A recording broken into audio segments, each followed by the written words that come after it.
क्या कभी आपके काम पे किरदार पे उंगली उठी?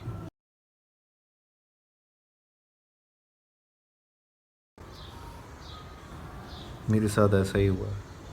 मेरे काम पर बहुत दिनों के बाद उंगली उठी है। उंगली भी उठी है और बातें भी सुनी है बहुत सारी। कुछ दिनों पहले मैंने एक इवेंट करा था और उस इवेंट की पिक्चर्स मैंने 1-2 दिन के बाद अपने क्लाइंट को सेंड कर दी थी।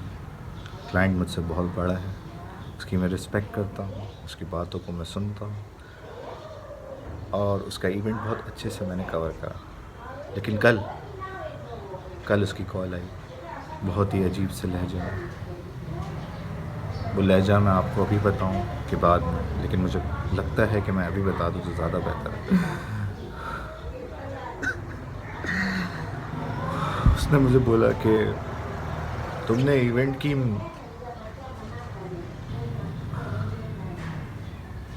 समझ तो गए होंगे आप कि उसने क्या क्या बोला है। रीज़न फिर मैंने पूछा कि भाई हुआ क्या है, करा क्या है मैंने ऐसा। वो बोलता है यार सिर्फ कैंडिड पिक्चर्स मुझे मिली हैं। मैंने कहा कैंडिड पिक्चर्स? सिर्फ कैंडिड पिक्चर्स मिली है तुम्हें? उसने बोला हाँ भाई, सिर्फ कैंडिड पिक्चर्स मिली हैं मुझे, कुछ और है ही नहीं इसमें। तो मैंने उससे पूछा कि भाई तुम चेक कहाँ कर रहे थे? मेरे पास तो भाई पूरी पूरी डाटा था, मैंने तो पूरा पूरा आपको दिया है, कॉपी करा है। तो वो जैसे ही मैंने पूछा उसका फ़ोन कट ऑफ हो गया। मैंने कहा यार ये क्या है? मैंने कहा चलो ठीक है। अब उसमें फिर उसने मुझे बताया था कि उसकी अम्मी की पिक्चर्स नहीं है, उसकी अम्मी की पोर्ट्रेट्स नहीं है। मैंने कहा यार ये तो हो नहीं सकता, पॉसिबल नहीं है, क्योंकि जब तुमने मुझे बोला था तो मैं तो तुम्हारे बहन के शॉर्ट्स लेने के लिए गया हुआ था, ब्राइडल शॉर्ट्स लेने के लिए गया था रूम में, और वहाँ दूसरा लड़का छोड़ा हुआ था जिसने पूरे पूरे शॉर्ट्स लिए हैं। तो मेरे दिल में भी डर बैठ गया कि यार ऐसा तो हो नहीं सकता कि मैंने पिक्चर्स, ऐसा तो नहीं है कि मैंने आधी कॉपी करी है। तो मैं उस वक्त अपनी गलतियाँ मानता रहा, लेकिन फिर मेरे दिमाग में एक प्लान आया। मैंने कहा कि यार एक काम करते हैं, हम अपना डाटा खुद चेक करते हैं और वीडियो बनाते हैं।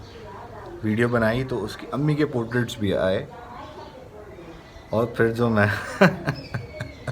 हाँ, मैंने जो करा होगा फिर आपको पता है मैंने क्या क्या करा होगा। फिर मैंने उसको फ़ोन करा और फिर मैंने उसको कोई गिराया उसी की नज़रों में। फिर मैंने उसको बोला भाई मैं एक काम करता हूँ, मैं भी आपके घर पे आता हूँ, पूरी बात करता हूँ, ठीक है?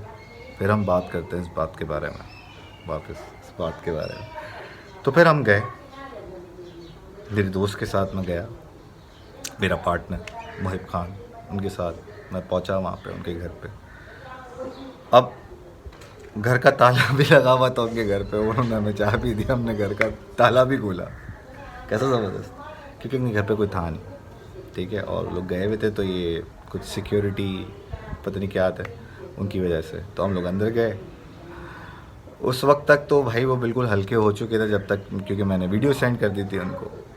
तो उस वक्त तक फिर वो मुझे बोल रहे हैं भाई तेरे से क्लाइंट वाला है ही नहीं, मेरे साथ सही है ना, दोस्त है भाई जैसा है, सही है, क्लाइंट तो समझता ही नहीं हूँ मैं तुझे, ये वो फलाना ढमकाना। मैंने कहा भाई अब आप मुझे बताओ कि आप देख कर रहे थे? तो फिर वो मुझे बोलता है कि भाई हम एलसीडी पे देख रहे थे। अबे यार, मैंने कहा यार शिट हो गई। फिर मैंने उसको बोला भाई कुछ कुछ सपोर्ट नहीं करते हैं, कुछ कुछ शॉट सपोर्ट नहीं करते हैं, नहीं खुलता है, बड़ी इमेजेस होती हैं ना वो नहीं खुलती हैं। फिर मैंने उसको बोला भाई आपके पास मैकबुक भी है, मैकबुक का क्या हुआ? तो वो बोल रहा है कि यार मैकबुक में तो ये सीन हुआ है कि मैं, उसका यूएसबी जो पोर्ट होता है ना वो चल नहीं रहा। अब वो हमने भी चला के देखा तो वो चल नहीं रहा था, लेकिन हमने उसको उसकी नज़रों में गिरा दिया। हमने अपने कंप्यूटर में चेक करा, अपने लैपटॉप में चेक करा, लैपटॉप लेके गया था, वो पिक्चर्स उसको दिखाई और सारी पिक्चर्स दिखाई, वो शर्मिंदा हो गया। लेकिन फिर इन दी एंड मैंने अपने क्लाइंट से माफ़ी मांगी, क्योंकि मैंने बहुत ज़्यादा बदतमीज़ी कर ली थी और क्लाइंट मुझसे बड़ा था। तो भाई आज का जो व्लॉग था वो इसीलिए था कि प्लीज़ खुदा का वास्ता है, जब भी आप मैं अगर कोई क्लाइंट को यूएसबी दूँ, आने वाले क्लाइंट जो भी हैं मेरे, उनको मैं यूएसबी दूँ तो खुदारा प्लीज़ एलसीडी पे मत देखिएगा, ठीक है? लैपटॉप में देखें, डेस्कटॉप पे देखें, पर प्लीज़ एलसीडी पर नहीं, प्लीज़। सही है। तो आज की वीडियो इतनी थी, ठीक है। और मैं बस यही बोलूँगा कि खुश रहो, खुश रहने दो और कामयाब रहो, ठीक है। अगली व्लॉग में हम कुछ और बात करेंगे, तब तक के लिए अल्लाह हाफ़िज़।